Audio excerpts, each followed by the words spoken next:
বিপদ আপদ পরীক্ষা এটা মানুষের পিছু ছড়ে না। সবার জীবনে পরীক্ষা আছে, নবীদের জীবনেও পরীক্ষা ছিল।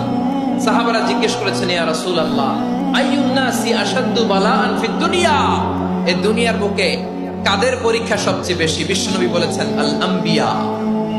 এই পৃথিবীতে সবচেয়ে বেশি পরীক্ষা আল্লাহ তাআলা নিয়ে থাকেন নবীদের। কাদের? নবীদের। সুম্মাল আমসাল ফাল আমসাল, এরপরে নবীদের পরের স্তরে যারা তাদের পরীক্ষা, এরপরে তাদের পরের স্তরে যারা তাদের পরীক্ষা, সিদ্দিকীনদের, শুহাদাদের, সালিহিনদের, আল্লাহওয়ালাদের। যার ঈমান যত মজবুত তার জীবনে পরীক্ষাও তত বেশি। চিল্লায় বলেন ঠিক কিনা? তাহলে মুমিনরা, বিশ্বাসীরা, আমরা কি পরীক্ষা বিপদ আপদে ভয় পাই? হ্যাঁ, বিপদ দেখলে ভয় লাগে আপনাদের? ভয় লাগে? হ্যাঁ, না, মুমিনরা বিপদে ভয় পায় না।